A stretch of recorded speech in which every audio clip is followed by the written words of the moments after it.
Cuando pensamos en Apolo, la imagen que nos viene a la cabeza es casi siempre la misma: perfección. El dios del sol, de la música, de la poesía, la figura dorada del Olimpo. Pero el material que vamos a ver hoy nos pinta un retrato, bueno, mucho más complejo. Totalmente. Nos revela a un Apolo definido no tanto por su luz, sino por las sombras de sus pasiones. Ajá. Un dios que, a pesar de su poder para ver el futuro, parece completamente ciego en los asuntos del corazón. Es la gran paradoja. Sí, el dios del orden gobernado por el caos del deseo. Exacto. Y eso es lo que vamos a desgranar hoy. Nos vamos a sumergir en las historias de amor que lo marcaron para siempre. Porque son esas historias de rechazo, de pérdida, de celos, Sí, las que nos cuentan quién era realmente Apolo, más allá de esa fachada tan brillante. Empecemos por la que quizás sea su primera gran herida. sin duda la de Dafne. Es el relato del primer gran rechazo. Y todo comienza, como muchas tragedias griegas, con un acto de arrogancia. Claro. Apolo, que venía de matar a la serpiente Pitón, se encuentra con Eros, el dios del amor. Y en un alarde de soberbia, pues, se burla de él. Le dice algo así como: Le dice, deja el arco y las flechas para los guerreros como yo, niño. vaya, mala idea. Burlarse del dios del amor sobre su puntería es buscarse un problema de proporciones cósmicos. Pues sí, Es que tiene narices que Apolo, el dios de la profecía, no hubiera venido una respuesta tan obvia. parece que no. O su orgullo lo cegó, que también. La venganza de Eros fue inmediata y poéticamente cruel. A ver, Preparó 2 flechas muy distintas. Para Apolo, una de oro, afilada, brillante, diseñada para provocar un amor instantáneo, irracional, obsesivo. ¿y para Dafne? Para la ninfa Dafne, una de plomo, Roma, pesada, cuyo efecto era justo el contrario, generar un rechazo absoluto, un odio visceral hacia el amor. O sea que el destino de ambos quedó sellado en ese instante. No es solo que ella no le quiera, es que está, digamos, programada para aborrecerle. Exacto, un amor condenado a ser imposible desde el minuto 1. Claro. Lo que sigue es una de las persecuciones más famosas de la mitología. Apolo, consumido por un deseo que no puede controlar, la persigue sin descanso por los bosques. La descripción de Ovidio de esto es una pasada, ¿verdad? Es magnífica. La compara con un galgo persiguiendo a una liebre. Él es más rápido, pero la esperanza de ella y el miedo, pues le dan alas. La escena tiene una tensión increíble. Es una imagen muy potente. El dios de la luz, el orden y la razón, reducido a un depredador persiguiendo a alguien que solo quiere escapar. Es que toda su divinidad no le sirve de nada. De absolutamente nada. Y el clímax llega cuando Dafne, ya sin fuerzas, al borde del colapso, llega a la orilla del río de su padre, el dios río Peneo. Y le pide ayuda. Le implora ayuda. Padre, ayúdame. Destruye esta belleza que me condena. Justo en el momento en que Apolo está a punto de alcanzarla. ¿Qué pasa? Su cuerpo empieza a cambiar. Sus pies echan raíces. Su piel se convierte en corteza, los brazos en ramas y su pelo en hojas. Consigue alcanzarla. Pero ya no es ella. Es la victoria más amarga posible. Es una derrota total. Apolo la abraza, pero solo encuentra la madera fría de un árbol de laurel. Aún puede sentir el corazón de ella latiendo bajo la corteza. Y esa es la tragedia. Desde ese momento, el laurel se convierte en su árbol sagrado. Se hace una corona con sus hojas. Sí, un recuerdo perpetuo y amargo de ese amor que nunca pudo ser. Entonces, desde su primera gran historia de amor, ya se establece un patrón claro. El dios más poderoso es completamente impotente ante el rechazo. Yo creo que sí. Es la primera vez que Apolo aprende que hay fuerzas, como el amor o el rechazo instigado por Eros, que ni él puede controlar. Y esa impotencia lo definirá una y otra vez. La historia de Dafne es sobre un amor imposible por una intervención externa. Pero, ¿qué pasa cuando el amor es mutuo y la tragedia viene de un accidente? Pienso en la historia de Cipariso. Es un giro completamente distinto, ¿sí? La historia de Cipariso es mucho más íntima, más melancólica. Cipariso era un joven muy querido por Apolo. Tenían un vínculo muy estrecho. Muy estrecho, de un afecto profundo. Como muestra de ese cariño, el dios le regaló un ciervo domesticado, un animal magnífico, que se convirtió en la compañía inseparable del muchacho. Aquí se percibe una calma, una ternura que no veíamos en la persecución de Dafne. Precisamente, por eso la ruptura es tan violenta. Un día de verano, mientras descansaba a la sombra, Cipariso estaba practicando con una jabalina. Y Por un terrible e involuntario error, lanzó el arma y atravesó a su amado ciervo, que estaba oculto entre los arbustos. ¡qué horror! Un simple instante, una equivocación y todo se destroza. No hay un villano, no hay una maldición, solo... Mala suerte. Y eso lo hace aún más trágico. El duelo de Cipariso fue absoluto. Inconsolable. Ninguna palabra de Apolo le servía. Ninguna. El joven sentía una pena tan profunda que su único deseo era llorar para siempre. Le suplicó a los dioses que le permitieran mantener su luto eternamente. Una petición terrible. Y los dioses, a su peculiar manera, se la concedieron. Lo hicieron. Vieron que su dolor era incurable y lo transformaron en un ciprés. Se dice que las gotas de resina que brotan de su tronco son las lágrimas eternas de Cipariso. Y desde entonces, claro, el ciprés es el árbol del duelo. El que asociamos con los cementerios. Eso es, un símbolo universal de la tristeza. Es fascinante. Apolo, de nuevo, es incapaz de aliviar el sufrimiento de alguien a quien ama. Primero no puede forzar el amor y ahora no puede sanar el dolor. Y el resultado, en ambos casos, es una transformación, un monumento vegetal a su fracaso. Es como si la naturaleza misma se convirtiera en el archivo de las penas de Apolo. Exacto. El laurel recuerda su deseo frustrado. El ciprés, su incapacidad para consolar la pérdida. La historia de Cipariso es trágica por ser un accidente, pero ¿qué pasa cuando la tragedia es intencionada? Cuando entran en juego los celos. Pienso en Jacinto. Ahí la dinámica cambia por completo. Jacinto era un príncipe de Esparta y todas las fuentes coinciden en que su belleza era legendaria. Y Apolo se enamoró de él. Perdidamente. Pero no estaba solo. Céfiro, el dios del viento del oeste, también deseaba al joven. Se había formado un triángulo amoroso muy peligroso. Un dios olímpico y una deidad menor compitiendo por un mortal. El escenario perfecto para un desastre, vamos. Totalmente. Pues un día, Apolo y Jacinto entrenaban juntos, practicando el lanzamiento de disco. Un pasatiempo que compartían. Sí, Apolo lanzó el disco con su fuerza divina, y Jacinto, joven y entusiasta, corrió para atraparlo. Pero en la mitología griega, un disco lanzado por un dios nunca vuela en línea recta, si hay celos de por medio, ¿verdad? Nunca. De repente, el disco se desvió de forma antinatural, rebotó en el suelo y golpeó a Jacinto en la cabeza con una fuerza letal. ¿Y lo mató? Y al verlos juntos, sopló con furia para desviar el disco. Fue pura malicia. Apolo quedó destrozado. Intentó usar todas sus artes curativas, pero ya era tarde. Este es uno de esos raros momentos en los que se describe a un dios olímpico mostrando una vulnerabilidad total, un dolor sin filtros. Exacto. Es uno de los pocos mitos donde vemos a Apolo llorar. Sosteniendo el cuerpo de su amado, lamenta no poder morir con él. Y hace algo para que su belleza no se pierda. Sí, de la sangre que brotó de la herida hizo nacer una flor, a la que le dio el nombre de Jacinto.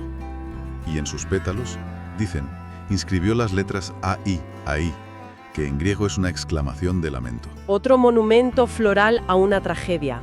Es como si Apolo fuera un jardinero del dolor.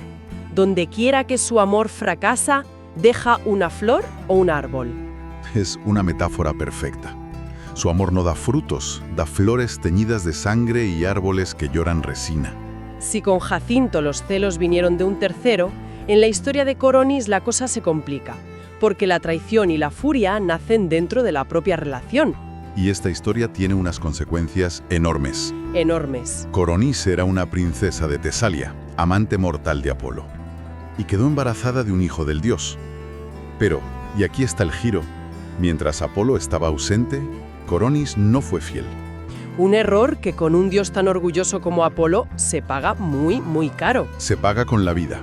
Se enamoró de un mortal, un príncipe llamado Isquio, y se casó con él en secreto. ¿Y cómo se entera Apolo? Siempre hay un mensajero para las malas noticias. El mensajero fue un cuervo. Según Ovidio, el pájaro de Apolo era entonces de un blanco purísimo. Ah, claro. El cuervo, que lo vio todo, voló para informarle. La reacción de Apolo fue de una furia volcánica y la canalizó en dos direcciones, a cual más irracional. La primera, curiosamente, es contra el mensajero. Sí, el clásico matar al mensajero. En un arrebato de ira, maldijo al pobre cuervo. Sus plumas se quemaron y se volvieron negras para siempre. Y desde ese día, pues todos los cuervos son negros. ¡Qué locura! Castigar al que te dice la verdad. ¿Y el segundo castigo? El de Coronis. implacable. Y, de nuevo, indirecto. No la castigó él, le pidió a su hermana gemela, Artemisa, que lo hiciera. Y Artemisa la mató con una de sus flechas. Exacto. Pero justo cuando el cuerpo de la princesa estaba en la pira funeraria, a punto de ser consumido, Apolo sintió un arrepentimiento, o el instinto de proteger a su hijo nonato. Y actúa en el último segundo. Exactamente. Se acerca a las llamas, realiza una cesárea post-mortem y rescata el bebé de su vientre. Ese niño era Asclepio. Era Asclepio. Lo entregó al sabio centauro Quirón para que lo criara y con el tiempo se convertiría en el dios de la medicina. Es una paradoja increíble. La historia más visceral de furia, traición y muerte da origen, literalmente, al dios de la curación. No se podría decir mejor. Es como si de la peor enfermedad de Apolo, su ira, naciera la cura para todos los demás. Hasta ahora hemos visto amores frustrados por la transformación, el accidente o la traición, pero también hubo rechazos directos. Mujeres que, teniendo la oportunidad, simplemente dijeron no. El caso de Casandra es... el más cruel de todos, quizá, porque el castigo no fue la muerte, sino una vida de tormento psicológico. A ver, cuéntanos. Apolo se enamoró de Casandra, princesa de Troya. Para seducirla, le ofreció un don irresistible, el poder de la profecía. Una jugada arriesgada por parte de ella. Aceptar el regalo, pero no al dios. Extremadamente. Una vez que tuvo el don, rechazó a Apolo. El dios, claro, se sintió humillado, engañado, y no podía retirarle el poder.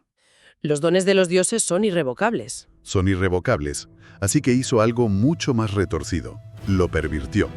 Se acercó a ella con el pretexto de un último beso y, en su lugar, escupió en su boca. ¡Qué acto de desprecio más absoluto! ¿Y cuál fue el efecto de esa maldición? La maldición consistía en que, aunque seguiría teniendo visiones certeras del futuro, nadie, absolutamente nadie, creería jamás en sus profecías. ¡Qué horror! Se convirtió en una voz lúcida en un mundo de sordos, una condena a la impotencia total. Es más aterrador que la muerte. Saber la verdad, gritarla y que todos te tomen por loca. Fue la gran tragedia de su vida y la de Troya. Vio llegar el caballo de madera, advirtió sobre la destrucción, predijo la caída de la ciudad y solo recibió burlas. Su don se convirtió en su tortura. En su tortura personal, sí. Si el rechazo de Casandra fue castigado con una maldición psicológica, el de Marpesa fue muy diferente. Fue un rechazo público, razonado. Y sorprendentemente respetado. Es un caso fascinante y muy poco común. Apolo deseaba a Marpesa, otra mortal, pero ella ya amaba a un héroe mortal, Idas. Y Apolo, que no estaba acostumbrado a que le dijeran que no, la raptó. Pero esta vez interviene una autoridad superior, ¿no? Sí, Idas, que era un guerrero formidable, persiguió a Apolo y la cosa escaló hasta tal punto que Zeus tuvo que intervenir. Y aquí Zeus tomó una decisión insólita. ¿Cuál? En lugar de favorecer a su hijo Apolo, le otorga a Marpesa, a la mortal, el poder de elegir con quién quería quedarse. Le pone la decisión en sus manos. Eso sí que es un giro inesperado en un mundo como el de los mitos griegos. Totalmente.